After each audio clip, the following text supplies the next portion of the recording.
¿Qué tal? Buenas noches. Bienvenidos a Espiral. En un país como el nuestro, los temas que importan se viven en ciclos sexenales y en esos ciclos el péndulo los lleva y los regresa.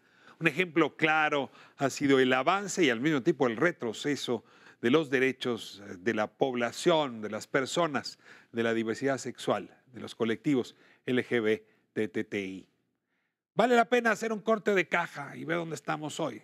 Que en efecto, en los últimos años este país, por lo pronto en la ciudad capital, en Coahuila, en Colima, pues generó derechos para esa población, reconociendo el matrimonio igualitario, la adopción de padres del mismo sexo, y al mismo tiempo tuvimos un regreso, un combate fuerte contra estas poblaciones, incluso donde hasta en las elecciones se sufrió ese debate público.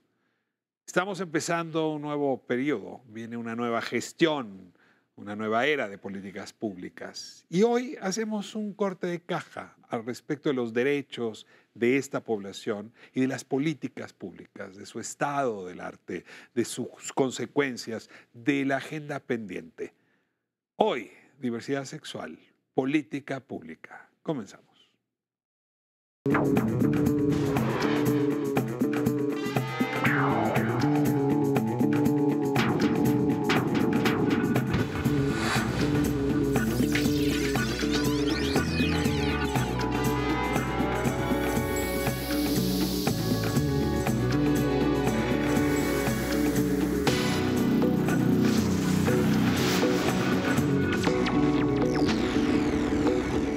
Pues abrimos la conversación esta noche sobre la diversidad sexual y los desafíos en materia de derechos que todavía están pendientes en una sociedad como la nuestra, que puede ser tan progresista y tan conservadora a la vez, sorprende. Les doy la bienvenida a quienes desde la academia, el activismo, las instituciones, incluso de gobierno, vienen confeccionando esta agenda de protección de derechos a las personas de la diversidad. Y déjenme comenzar presentando a alguien a quien yo respeto, admiro profundamente desde hace tiempo por su actividad en la esfera pública. Amaranta Gómez, bienvenida. Muchas gracias, Ricardo. Bueno, soy Amaranta Gómez Regalado. Como tú sabes, soy del Istmo de Tehuantepec, Zapoteca. Y pues hace muchos años trabajo en el activismo. Y me gusta mucho el activismo para la defensa de los derechos humanos, sobre todo en el ámbito de la interseccionalidad, donde se cruzan muchas cosas como la identidad, el género, la etnicidad, por ejemplo, en mi caso, ¿no? La edad, todo eso confluye en esta gran diversidad de la que tú acabas de decir, que constituye este México, ese México profundo, pero también este México desigual también. Bienvenida. Te agradezco mucho que estés aquí. Y le doy también la bienvenida a Olivia Rubio. No es la primera vez que está con nosotros, pero sí es la primera vez que vienes como funcionario público. Así es. Soy Olivia Rubio. Hoy me toca estar en CONAPRED. Soy directora general adjunta de quejas, pero mi activismo viene de hace mucho tiempo y en muchos temas. Hoy vengo con mi cachucha de activista también, perteneciente a familias diversas. Tengo una esposa, tenemos entre ella y yo una niña y un niño, y estamos por las familias. Y mi activismo viene obviamente por una vivencia personal, pero también por mi corazón que late locamente por la justicia. Te agradezco muchísimo, Olivia, que estés aquí en tu carácter interseccional, digamos, para citar a Amaranta. Carlos López, qué gusto tenerte acá, Carlos. Muchas gracias por la invitación, muy contento de estar aquí con ustedes. Pues sí, soy Carlos López López, me conocen como Charlie 2 veces López en redes sociales. Soy sociólogo y analista de asuntos LGBT y también en materia de culturas urbanas y movimientos sociales, desde donde apuntalo el activismo que tengo dentro de las áreas de diversidad sexual. Por supuesto que empecé en estos asuntos a raíz de la inquietud y la necesidad de conocerme, primero como persona en el contexto en el que vivo, y saber cómo defenderme y procurar también una defensa de una cultura de trato igualitario y no discriminación hacia las personas que han sufrido desigualdad a lo largo de la historia. Charlie, muchas gracias por estar aquí. Hombre, gracias. Y le doy la bienvenida a Alain Pinzón. Alain, me da mucho gusto. Muchas gracias, Ricardo. Es un gran placer estar acá con ustedes. Soy internacionalista, especialista en derechos humanos y género. Actualmente soy miembro de varios colectivos de derechos humanos, de defensa de derechos humanos, miembro del Consejo Ciudadano para VIH y ITS de la Ciudad de México, de la Coalición Mexicana LGBTI, de Grupo Silvia Rivera de Amnistía Internacional, y es un gran placer estar aquí, me parece. Un lector voraz de filosofía. Bastante. Me ha tocado verte leyendo libros siempre profundos y serios. Sí. Alain, muchas gracias por estar acá. No, gracias a ustedes. A ver, yo les voy a pedir en este primer bloque que un poco hagamos corte de caja, ¿no? Yo decía hace un momento, a veces es un país que de pronto da zancadas, ¿no? Se vuelve emblemático. Empezamos con las sociedades de convivencia muy temprano en México, luego pasamos al matrimonio de personas del mismo sexo, logramos que la Corte reaccionara frente al tema, dejó de discutirse si las parejas del mismo sexo podían o no adoptar, tener hijos. En fin, había una discusión bizarra que de pronto resolvimos. Y cuando ya estaban las aguas más calmadas, como para empezar a construir la siguiente parte de la agenda, vimos una regresión, ¿no? El juicio vestido de blanco, porque normalmente quien les enjuicia se viste de blanco, para decir que, pues, que les respetaban, pero que se guardaran en casa, que les respetaran, pero que no se amaran, que les respetaran, pero que no tuviesen hijos. A ver, insisto, con argumentos que incluso han llevado que dentro de las legislaciones de los estados haya una suerte de regresión. ¿Cómo poner en perspectiva este corte de caja? Ayúdenme a contarlo, a explicárselo al público. Sí, yo creo que una de las cosas importantes, Ricardo, es que efectivamente, si bien es cierto, ha habido esos avances, sobre todo en la Ciudad de México, que ha mostrado, y otras entidades federativas como Colima, Michoacán, por ejemplo, que tienen algunas... Coahuila. Que tienen, bueno, Coahuila fue de los primeros que avanzaron para ofertar y favorecer los derechos de la comunidad LGBT. Sin embargo, lo que nos está indicando esta regresión de la que tú estás hablando, tiene que ver que, si bien es cierto, las leyes son importantes y hay que insistir sobre ello, el gran reto enorme es el chip cultural que hay que cambiar. Y ahí nos faltó, yo creo, como sociedad, como agrupaciones, como en esa estrategia de sensibilización, una suerte de poder incidir en el cambio del chip cultural para que la gente pudiera asumir en su totalidad de que esa ley podría ser más feliz a las personas y no le estaría quitando más, un derecho, sino más bien le otorgaría derechos a personas que nunca han sido reconocidos en el marco de la igualdad en México. Yo quisiera hablar, por ejemplo, en materias internacional. Empezamos el siglo muy temprano con el matrimonio entre personas del mismo sexo en Holanda y después en otros países, España, América Latina se fue abriendo, pero también los grupos conservadores comenzaron a reaccionar y por supuesto que no iban a permitir este tipo de avances y me parece que México llega ya un poco tarde a la discusión justo cuando estos grupos conservadores ya se estaban fortaleciendo más a nivel regional, a nivel internacional.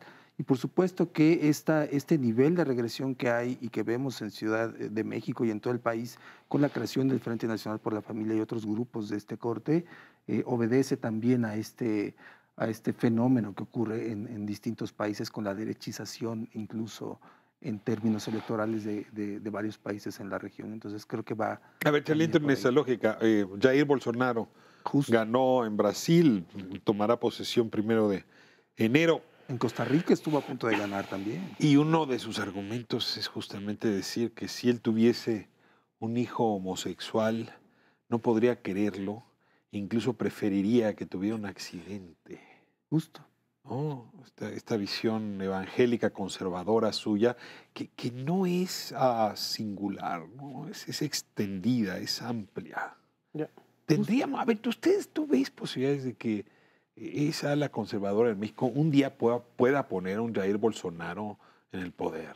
Pues mira, intentaron hacerlo, ¿no? El partido que afortunadamente perdió el registro ya en México, intentaron posicionarse en El la Partido agenda. Encuentro Social. El Partido Encuentro Social. Tampoco lo pones ahí Pero junto a no, Jair de Bolsonaro. ninguna manera, porque justo, es decir, la gente que votó por esta coalición votó por la agenda progresista del partido que finalmente se llevó carro completo en la Ciudad de México y en muchas entidades donde se eligieron congresos locales, gubernaturas, etcétera, la misma presidencia. Es decir, ganaron las agendas progresistas en México y no la agenda de ese partido político, tanto así que perdió su registro en esta Pero coalición. ¿a ti no te ofendió en su momento que Morena fuera de la mano del PES? Si no era una cosa difícil de entender. A la hora de llegar a la urna, ¿pudiste descifrar o discernir esa alianza? Yo creo que esa alianza desde que se inició fue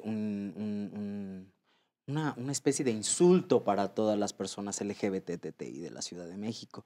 Porque si bien sí estamos en una ciudad de muchos derechos y una ciudad progresista y una ciudad en donde se reconocen muchos derechos que en otros estados no, yo sí quisiera hacer un apunte que la Ciudad de México tiene grandes fallas de derechos humanos. ¿Sí? No creamos que la Ciudad de México es el gran oasis de derechos humanos, porque no lo es. No lo es. Me parece que hay grandes faltas todavía y muchos de esos derechos se utilizan desde la administración para un control clientelar. Entonces yo también sí me gustaría como hacer una crítica al respecto, porque sí, claro, por supuesto que la alianza PES, Morena, PT, pues de alguna manera incomodó y nos incomodó a muchos y a muchas y a muches, pero realmente en comparación a qué, ¿estamos viviendo una ciudad de derechos que se viven plenamente o una ciudad de derechos que están ahí en lo abstracto? Déjame nada más continuar con este hilo. La ola conservadora es global. Es decir, es el Papa Francisco quien empieza a hablar de la ideología de género como casi un acto de fanatismo sobrevalorado, que estaba imponiendo normas, leyes, instituciones a nivel planetario, y cómo empieza a provocarse que en los países pues, católicos y luego en alianza con las expresiones cristianas, otras expresiones cristianas, empezaran a surgir estos movimientos. El movimiento por la familia no es exclusivo de México. Claro.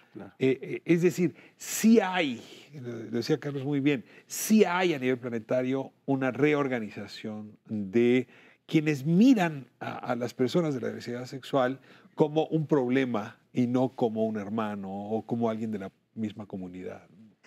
Justamente, mi planteamiento es, siempre existe este efecto péndulo. Ya. Yo te voy a decir, en mi caso, he pasado en mi vida adulta de buscar que en la calle no me detengan por mi orientación sexual y mostrarla, a poderme casar y tener hijos. En mi vida adulta. Y eres jovencísima, o sea, en un lapso súper chiquito de tiempo. En un lapso súper pequeño. Y después de tener hijos, a pedirle a la sociedad que no nos vea como unas personas irresponsables por haber tenido hijos, porque si los tuvimos no fue por irresponsabilidad, porque sabemos que existe discriminación, sino porque creímos en que de verdad lo que importaba era el amor y el respeto y la tolerancia.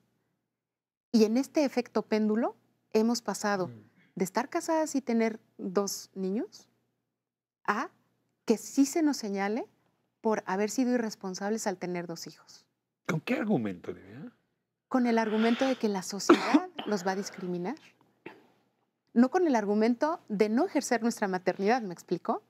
Sino ¿por qué fueron tan irresponsables de tenerlos si saben que la sociedad los va a discriminar?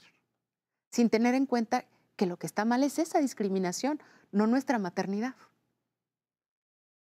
Péndulo. ¿Dónde estamos hoy?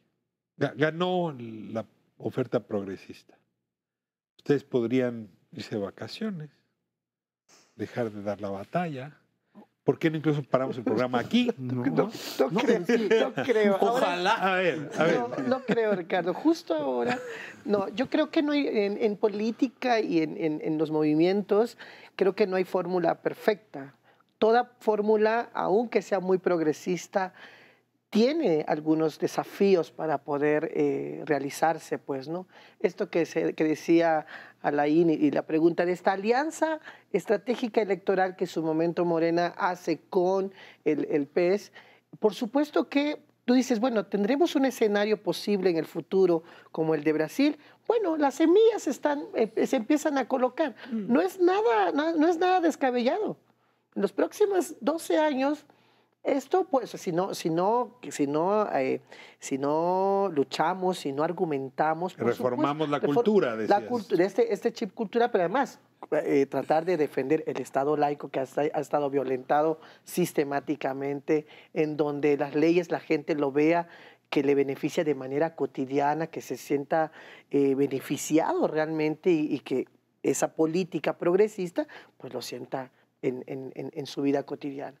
Entonces, no está tan descabellado, pero yo sí creo que no hay que poner a remojar las barbas porque el progresismo o la posibilidad de que los derechos sean mucho más reconocidos en los próximos años. Al contrario, hay que tener una mirada, y esa es una posición que yo he tenido justo en este nuevo próximo gobierno, es tener una mirada crítica, pero una crítica argumentada, en donde tendremos que señalar donde las cosas no estén funcionando. A ver, hay muchos motivos para la discriminación en México. Uno de ellos es la geografía.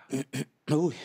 Es decir, hay geografías, a ver, y sigo a Alain cuando dice, a ver, la Ciudad de México no es perfecta, no voy a defender, desde luego, o contradecir su punto, pero sí tendríamos ciudades santuario. Pasa en Estados Unidos, ¿no? O sea, San Francisco fue la primera ciudad santuario para el colectivo LGBTI. La Ciudad de México lo está haciendo, quizás Colima, quizás Coahuila. Michoacán. Tiene sentido, ¿no? Seguir ganando ciudades santuario, tiene sentido profundizar ahí donde ha habido triunfo, tiene sentido activar colectivos. ¿Cómo ven, digamos, esta necesidad de crecer la frontera de las libertades?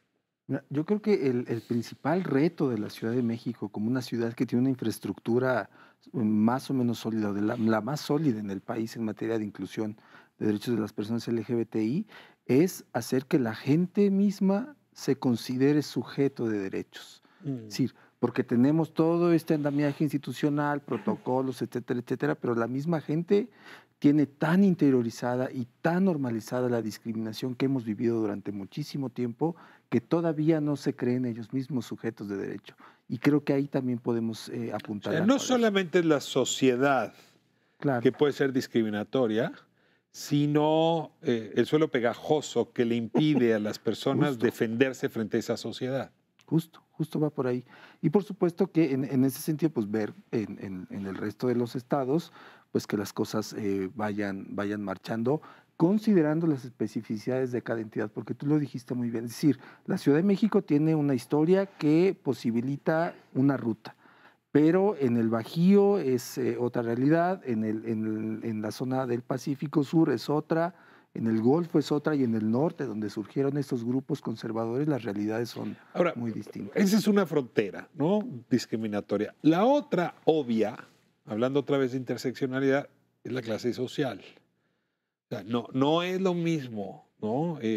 Ejercer la sexualidad libremente, no sé, en Puerto Vallarta, ¿no? En San Miguel de Allende, si eres estadounidense, si tienes mucho dinero, ¿no? Nadie te molesta, todo quiere. Las parejas gays son bienvenidas siempre y cuando gasten mucho dinero.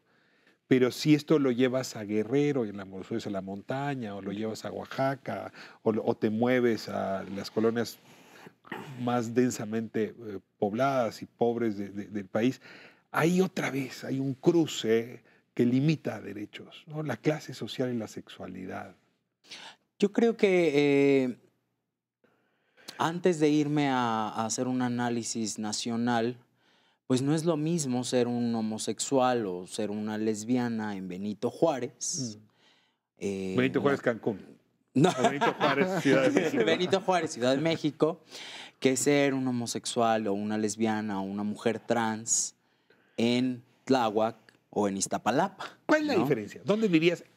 Aquí es donde se vuelve prístina, nítida. El acceso. Hay un cierre social justamente por esta interseccionalidad, este cruce de características físicas, corporales, identitarias, sociales, económicas, raciales. Es decir, hay un cruce que nos va impidiendo ir más allá. Pero te pide que del vivienda, ejercicio. comida, casa, trabajo, vida pública. ¿Qué es lo que te impide ese cierre social? Yo creo que me parece que es el ejercicio pleno de nuestros derechos. El ejercicio pleno de nuestros derechos es lo que también nos impide. Pero también, por ejemplo, las distancias. Es decir, pareciera que la esfera de derechos está también centralizada en las delegaciones, por ejemplo, la Cuauhtémoc, la Benito Juárez, la Miguel Hidalgo. Un dato simplísimo. La hoy alcaldía que menor quejas de discriminación tiene en la Ciudad de México es Xochimilco, precisamente. Es decir, tanto por una cuestión de, si quieres, de usos y costumbres, como por una cuestión de toma de conciencia, justo de esto que te mencionaba. Olivia, y la verdad es que también el sexo, no solo la sexualidad, influye. No sé si en lo público, pero lo que sí me ha tocado ver es en lo íntimo, en las familias. Las familias mexicanas toleran mejor tener un hijo gay que una hija lesbiana. ¿Por qué resulta tan difícil de aceptarlo según la cultura? Mira, yo creo que, en primer lugar, creo que estamos también como idealizando a el gay con dinero. Recién estábamos analizando el día de ayer en el Consejo los datos del Endosig. Sí, en el CONAPRED. Los datos del Endosig. El Endosig es la encuesta nacional sobre diversidad sexual. A ver, te tengo aquí porque esto requiere como respirar hondo y que nos cuentes de esos datos. Voy a corte y regresamos para ver qué encontraron en el Endosig. Quédense con nosotros, seguimos en Espiral.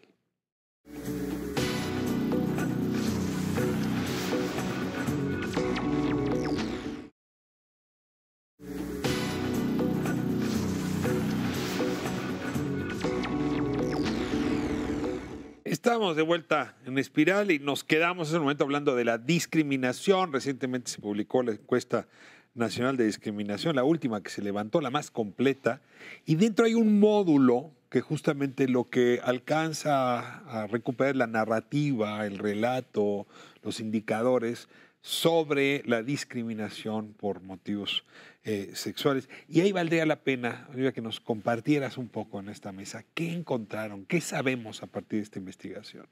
Los datos que hemos encontrado son datos verdaderamente crudos. Te platico un poco cómo está compuesta esta encuesta.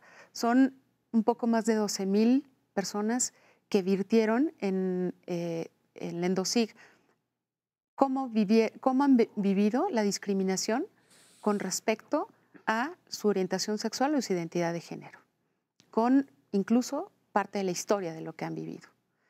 12,000 respuestas de personas que en su mayoría viven en la Ciudad de México y que el 50%, un poco más del 50%, tienen licenciatura. La encuesta se recabó a través de Internet, por lo tanto es gente que tiene acceso a Internet. Y aún así, lo que estamos encontrando en el análisis de estas respuestas es impresionante. Te doy 2 datos. La ENADIS nos dice La que encuesta nacional de discriminación. Es la primera de la que hablabas. Para quienes contestaron la ENADIS, la pregunta de cuál es el sector de la sociedad que es más discriminado, a quien menos derechos se le dan, el 70% de estas personas contestaron que las mujeres trans. 70%. Es decir, en la Endosig, 70% respondieron que las mujeres trans. En la ENADIS. En la ENADIS. En la general. O sea, en la general los mexicanos sí estamos conscientes que las mujeres trans son las más discriminadas. Así es. En la Endosig lo que estamos obteniendo, uno de los datos que se obtienen, es que alrededor del 50% de las personas que contestaron han tenido ideación suicida o han intentado suicidarse. Eso es muy duro. Y de ese 50%... Uno de cada 2 encuestados han pensado en la muerte a partir de, podrías inferir, la discriminación que sufren por su identidad sexual. Así es. Y de ese 50%, el 50%, es decir, el 25%, uno de cada 4, han intentado suicidarse a raíz de la discriminación que sufren. Y el grupo que más sufre esa discriminación son los hombres transexuales. Un grupo que queda invisibilizado completamente, pero además la reflexión que se hacía es por la exigencia de la masculinidad. Lo que los hombres trans están viviendo es una exigencia de una masculinidad que no corresponde a lo que entienden como masculino. ¿Me explico? Hay una exigencia de que tengas algo De que te que no es comportes de parte cierta tuya, manera, claro. de que seas el hombre que la sociedad espera. Ahora, vamos a seguir bordando sobre esa base de datos. Uno de los problemas más serios de estigmatización tiene que ver con la fuente de empleo, ¿no? La fuente de sobrevivencia. Es decir, alguien poco discriminado en México tiene pues, un amplio espectro de puestos laborales enfrente, de lugares donde puede estudiar, en fin. Pero la población trans, decías hace un momento, pero en general, la identidad sexual sí está muy casada con empleos. En algún momento decías tú, Amaranta, o estilismo o prostitución. Sí, A ver. pareciera ser que eso sería como los únicos destinos posibles de desarrollo de las personas. Y no es casual, es un asunto estructural, Ricardo. O sea, porque desde la niñez, desde la juventud, pues hay rechazo por la familia, las personas se van porque es una situación hostil. Hay una deserción muy temprana de la escuela porque no hay posibilidad de ir en una condición femenina o masculina, en el caso, para poder estudiar de manera ordinaria en un sistema que tenemos. El sistema patriarcal no lo permite, porque tienes que ir o vestido de hombre o vestido de mujer, porque no hay una tercera cajita donde podamos colocar esta identidad trans. Y a la hora que quieres ir al mercado laboral, porque ya no estudiaste, pues bueno, dos opciones es lo más cotidiano, que casi el 70% más o menos dice la red LACTRANS, es una red latinoamericana, el 70% de las mujeres trans se dedican al trabajo sexual como única posibilidad. Y el estilismo como parte del mercado.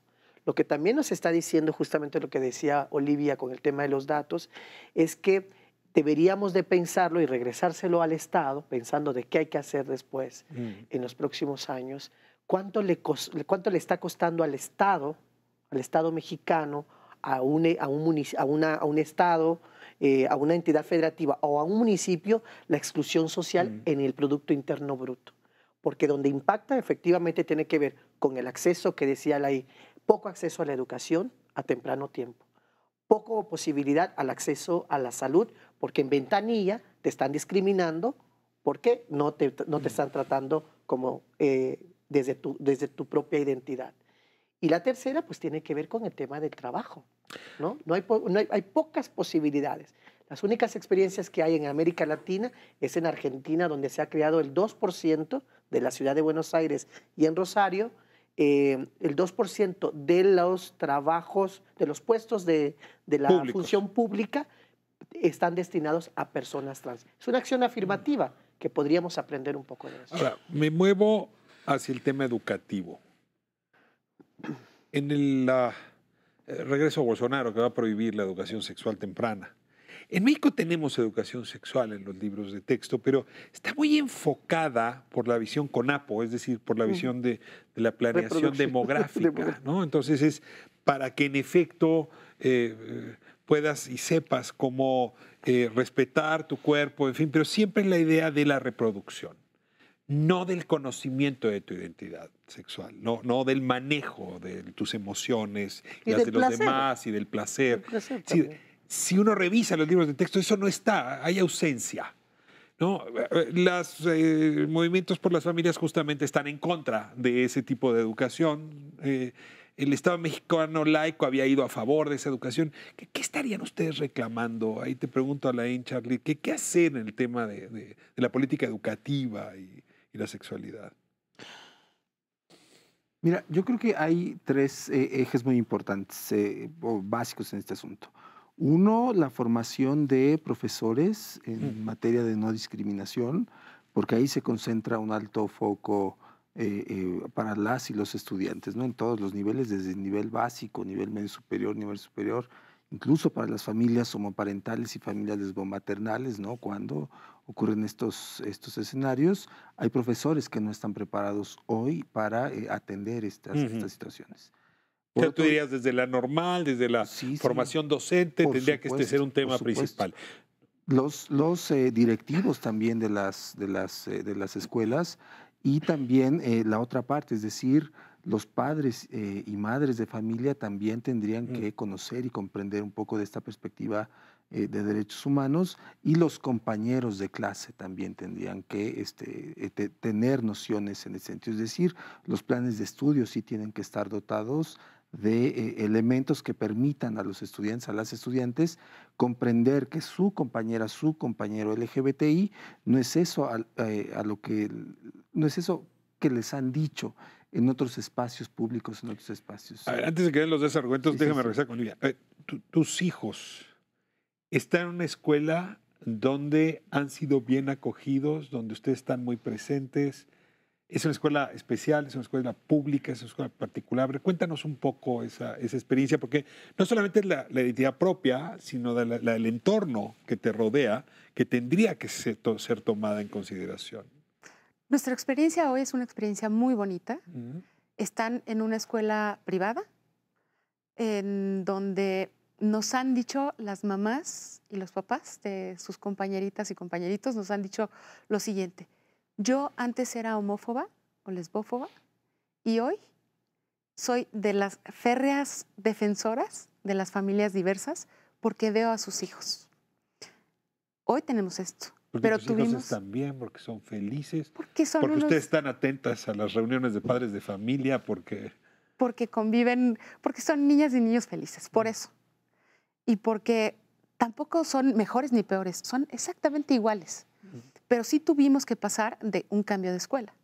En una escuela la directora sí nos dijo: yo no tengo por qué pasar algo con el problema que ustedes tienen con su orientación. O sea, tuvimos que cambiar. Yo no tengo la culpa de que ustedes tengan el problema de su orientación sexual. Yo no me hago cargo de eso. Ahora, te pregunto fuertemente, Olivia, tú puedes pagar una educación privada. ¿Qué hubiera pasado si tus hijos estuvieran en una escuela pública? Tendríamos que estar haciendo exactamente lo mismo. Es decir, creo que el conocimiento el conocer familias diversas te da la visión, justo lo que decía Charlie.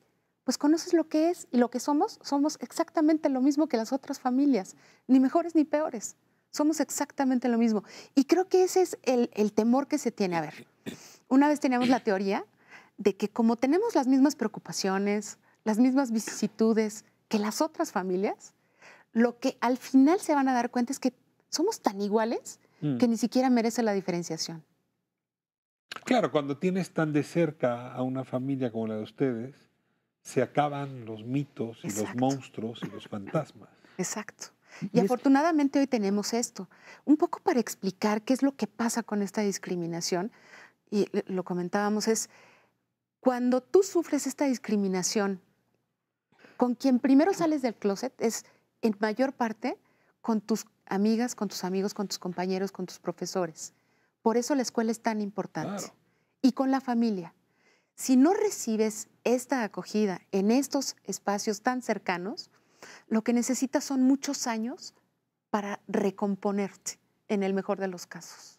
Yo te quiero contar mi experiencia personal en este sentido. Yo toda la vida he estudiado en escuelas públicas, pero cuando iba en la primaria, una de mis profesoras le dijo a mi mamá: tiene que llevar a su niño al psicólogo porque tiene comportamientos amanerados que no son propios de un niño.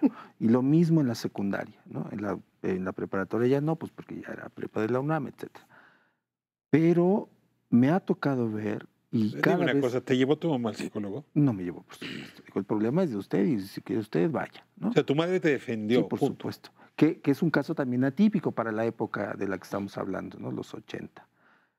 Pero ahora también, es decir, hay un proceso de transformación que va avanzando poco a poco, de tal manera que, por ejemplo, conozco muchos amigos que son profesores de nivel básico que dicen: es que hay niñitos de 10, 12 años o adolescentes que ya están comenzando a salir del closet, a reconocerse como lo que son, y su entorno también está cambiando poco a poco. Es decir, eso que dijo Olivia es importantísimo. El conocimiento y la apertura que nos estamos dando nosotras como personas LGBTI, de nuestras familias, de nuestros hijos, de nosotras mismas, está cambiando el chip también poco a poco dentro de la sociedad, porque los argumentos en contra son: queremos convertir a todos los niños en LGBTIs, la ideología de género, todas estas cuestiones, perverso y todo esto. Y en cuanto la gente comienza a conocernos y nosotros nos damos la oportunidad de abrirnos, dicen: caray, no era todo esto que me habían dicho que era. Pero a ver, es que ahí otra vez vuelve la ambigüedad, porque la verdad, entre lo que hizo tu maestra o la primera directora y empezar a justificar la violencia, ¿no?, contra personas homosexuales, ¿no?, y lo digo fuerte, la homofobia, es una línea recta, ¿eh? O sea, no está tan lejos un punto del otro. Pues si en esta escuela se permite decir que ustedes tienen un problema, pues el niño puede empezar a ser bully, ¿no?, puede empezar a ser agresivo. Y este es un país profundamente homófobo si nos atenemos a las cifras de crímenes por homofobia. Homófobo y violento, además.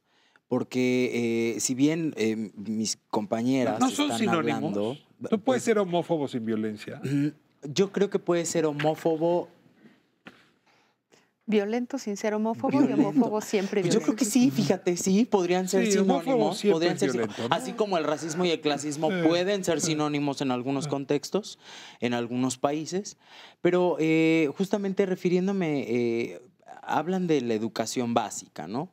Pero, por ejemplo, ¿qué pasa en la educación superior? ¿No? ¿Cuántas mujeres trans tenemos en las universidades? ¿Cuántos homosexuales y lesbianas abiertamente LGBTTI tenemos en las universidades?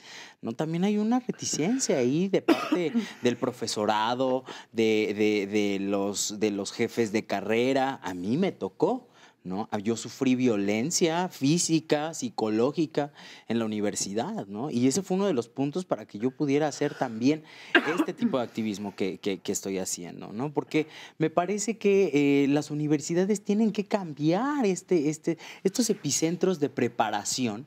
Tienen que tener ya perspectiva de género, perspectiva de derechos humanos, tienen que tener crítica feminista, tienen que tener una amplitud de temas que no las hay. Yo en este segmento quería un poco como recorrer las áreas de política pública, ¿no? Entonces vimos un poco educación, ¿no? Se toca sin duda los espacios públicos, el tema laboral, pero bueno, faltan muchos, ¿no? A ver, ¿cómo funcionan las instancias de impartición de administración de justicia, por ejemplo? ¿Cómo están funcionando los hospitales y la política de salud, ¿no? Y puedo seguir elaborando, ¿no?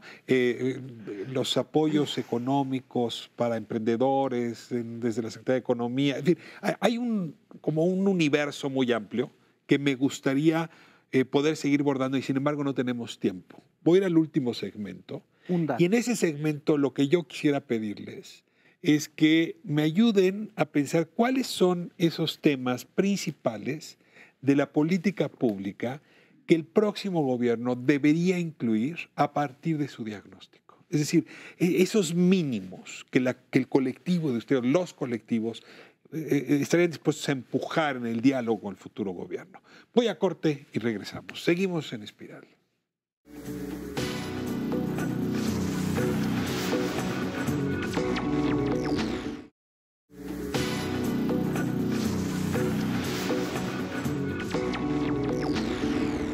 Seguimos en Espiral, último segmento dirigido a la política pública. Ahí sí, pura y dura. Esa herramienta con la que cuentan los estados para hacer que se garanticen los derechos.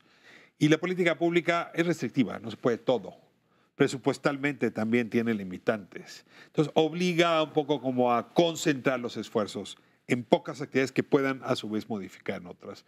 Yo quisiera que hicieran un ejercicio. Imagínense que les llama el próximo presidente o el próximo subsecretario de Derechos Humanos, ¿no? Y les dice: a ver, díganme ¿Qué hacer en el Plan Nacional de Desarrollo a propósito de los derechos de la comunidad LGBTI?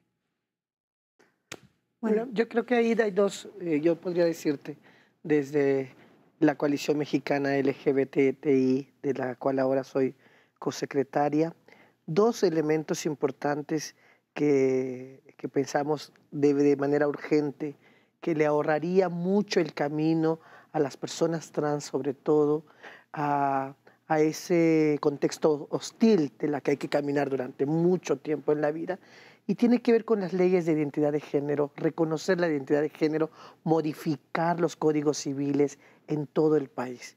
Eso permitiría, por supuesto, que la persona cuando vaya a ventanilla pues se le trate como tal, que cuando vaya a tramitar su pasaporte pues lo pueda hacer con mucha libertad y se le reconozca. Que cuando pase lista en la escuela no le llamen con un nombre en la que no se siente identificada. Me parece que esa es una deuda que se tiene que saldar en los próximos meses o el primer, segundo año.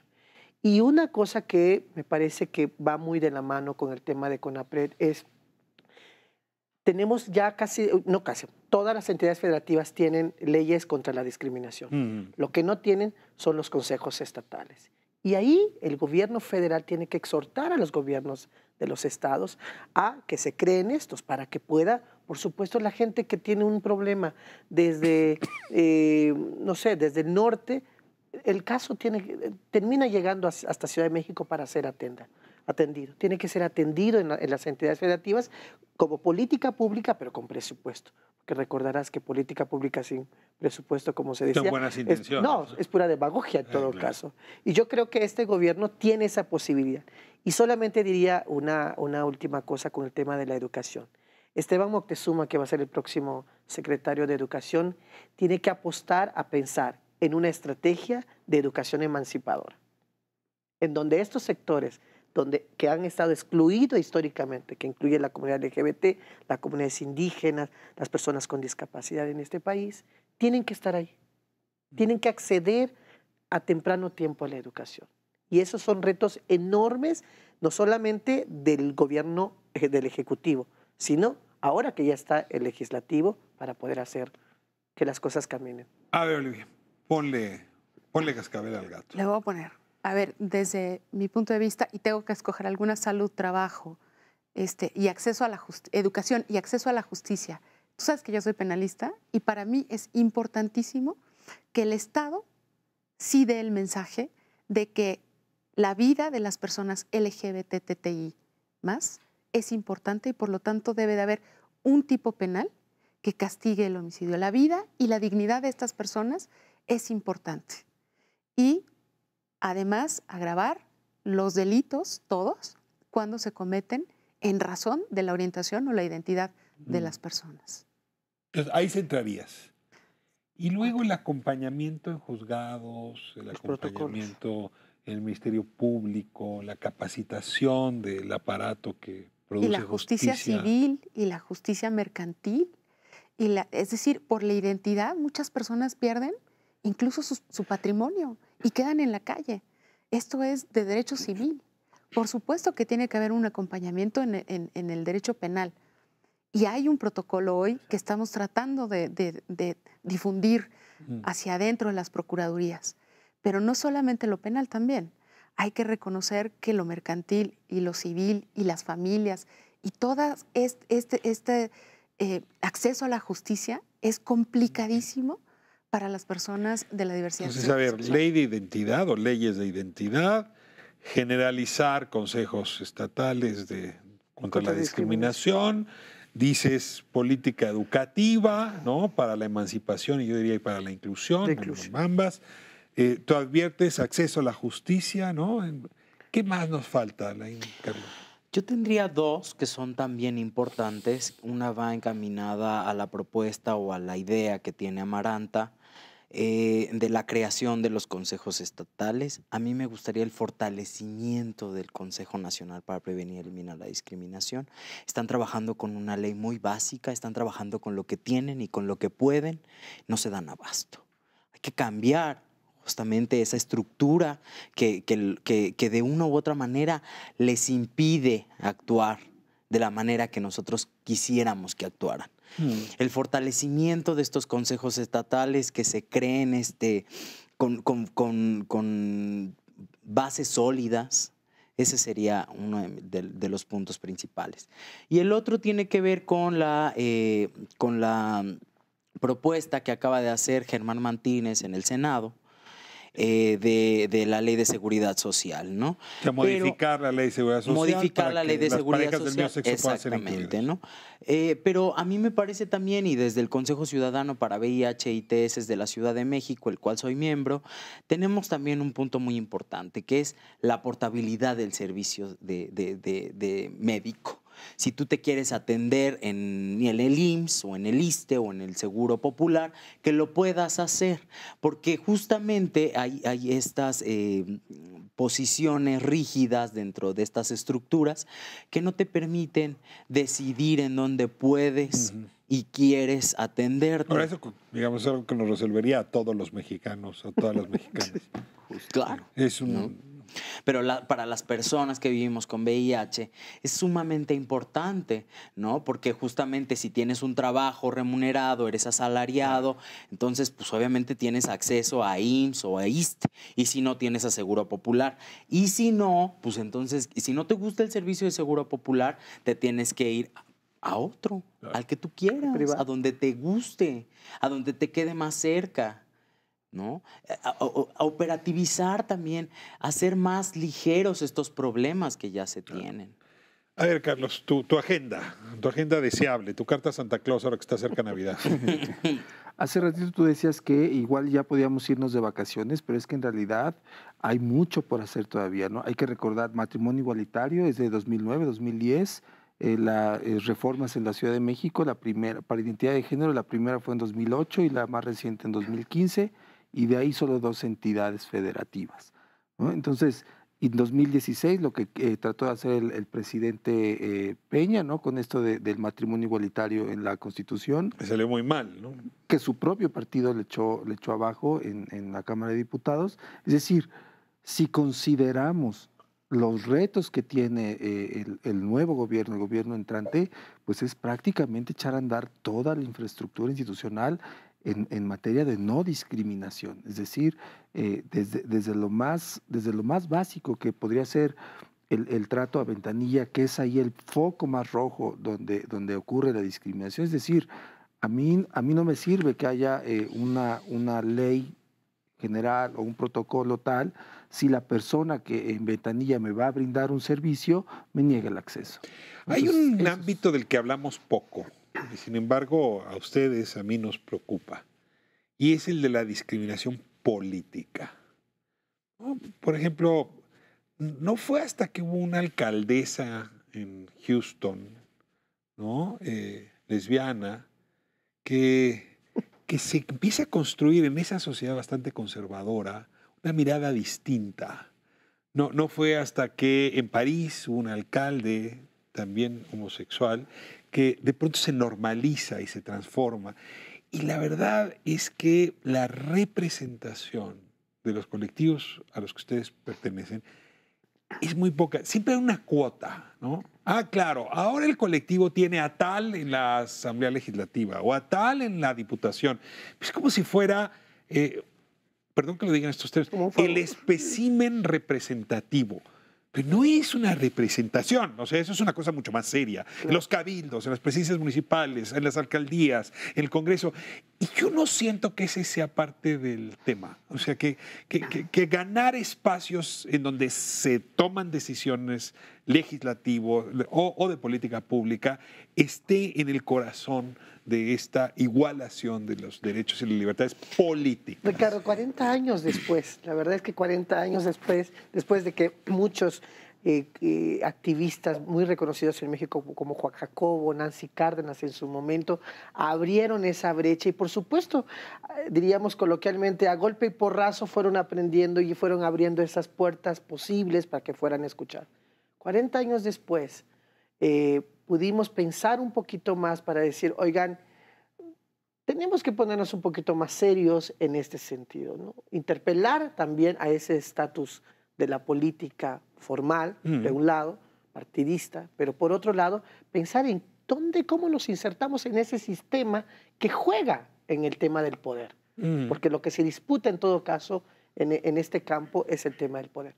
Por eso se creó la coalición mexicana LGBTI en enero pasado y hace unos días terminamos. Con ambición política. Porque además aparecemos justo en la coyuntura, porque lo que nos negábamos nuevamente era a que la política nos excluyera y que los partidos políticos no nos tomaran en cuenta y no nos escucharan. Porque en todo caso era así, bueno, postular a un gay, una lesbiana, pareciera ser que había un costo negativo siempre a pagar. Y no, tendrían que, y la idea, nosotros estábamos, y estamos justamente por mostrarles, les estamos mostrando, que la comunidad LGBT en este México tiene un capital que trae familia, amigos, sus redes, ¿no? Y el propio movimiento. El propio movimiento tiene sus propios retos. No, talento, causas, aporte general. Ya los conoces hace muchos años. Entonces ya venimos encauzando eso.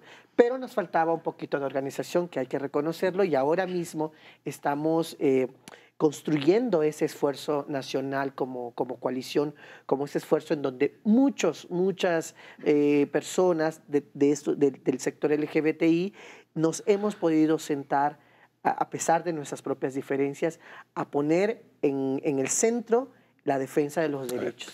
Voy a frenarlos aquí. El PRI es hoy claramente adverso a ustedes.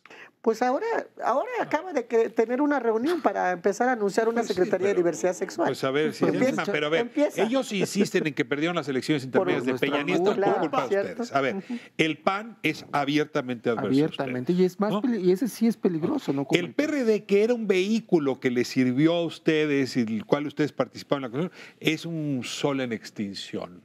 O sea, literalmente les pregunto, ¿les queda Morena como espacio? ¿Hay algún otro partido que tuviese ánimo de construir un país distinto con respecto a la diversidad?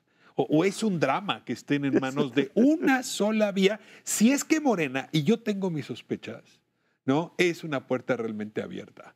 Porque a veces es un partido cuyos líderes actúan de manera vergonzosa con ustedes, ¿eh? Pero esa es una pregunta más que una afirmación de mi lado. Ay, Dios mío. Tiene sus propios... O sea, esto es estar fuerte. Ya mandó a llamar a Dios para que hablemos del asunto. Me queda un minuto. Opinión al respecto. Tenemos que operativizar esto y tenemos que empujar nuestras agendas dentro de todos los partidos, dentro de los que se puedan, dentro de los que se dejen y dentro de los que nos están esperando. Mira, hay un tema muy importante. La coalición sirvió para que también los políticos y los partidos se dieran cuenta que si bien no les dimos para ganar, no les dimos para perder. Yeah. Ese es un punto muy importante. El otro es que sí tenían que voltear en estas elecciones a vernos como colectivos. Es decir, la coalición sí posicionó de alguna manera las agendas de diversidad sexual, aún en contra, como el caso de Miquel Arriola, que fue candidato del PRI al gobierno de la Ciudad de México, pero estábamos ya en la agenda. Ahora lo que sigue justamente es, a ver, con los que ganaron y los compromisos que firmaron, pues ahora dar el seguimiento. Claro. Y con los que no, aumentar el costo, seguirles aumentando el costo político como lo hemos venido haciendo, para que también la ciudadanía vaya conociendo de qué lado están los partidos políticos. Pues les invito, si quieren, hacia mediados del año que entra para que me cuenten cómo les fue en los primeros meses del gobierno y si agendas como las de ustedes avanzaron. Este es un espacio abierto. He tenido también a las voces adversas a ustedes. Han sido conversaciones siempre muy ricas. Quizá vale la pena invitarlos para preguntar si hay alguna manera de construir un país donde todos quepamos, donde coexistamos pacíficamente, respetando las diferencias. Pero este es el otro gran tema. ¿Seremos un país que logra vivir con sus diversidades o que lucha contra sus diversidades? ¿Usted qué opina? Lo dejo en su casa, muy agradecido de nuevo que esta semana nos haya permitido entrar a su hogar. Próximo miércoles, 10 de la noche, Espiral. ¿Dónde? Aquí, en Canal 11.